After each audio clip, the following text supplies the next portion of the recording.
The third of the 10 Commandments is, "Thou shalt not take the name of the Lord thy God in vain."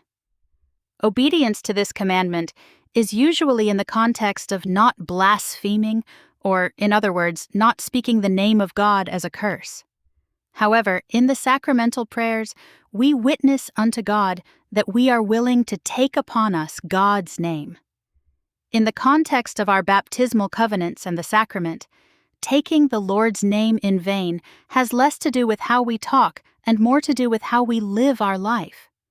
When we partake of the sacrament, we take the Lord's name by keeping the commandments and always striving to have His Spirit to be with us. The blessings that come from faithfully partaking of the sacrament and renewing our baptismal covenants and obtaining forgiveness for our sins are meant to improve and ennoble every aspect of our lives. We take the Lord's name so that He can be with us always in spirit and lighten our burdens and soothe our hearts and speak peace to our souls.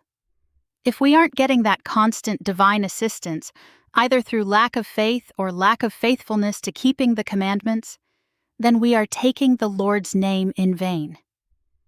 It hurts God deeply when we try to go through this life without Him, because He knows perfectly our weaknesses and how hard things can get when we attempt them without His divine assistance. He doesn't want us to take His name in vain because He is deeply invested in our success and hates to see us fail. I know that the more and more we partake of the sacrament worthily and earnestly, the less and less we take the Lord's name in vain, but rather take His name upon us to our success and His glory.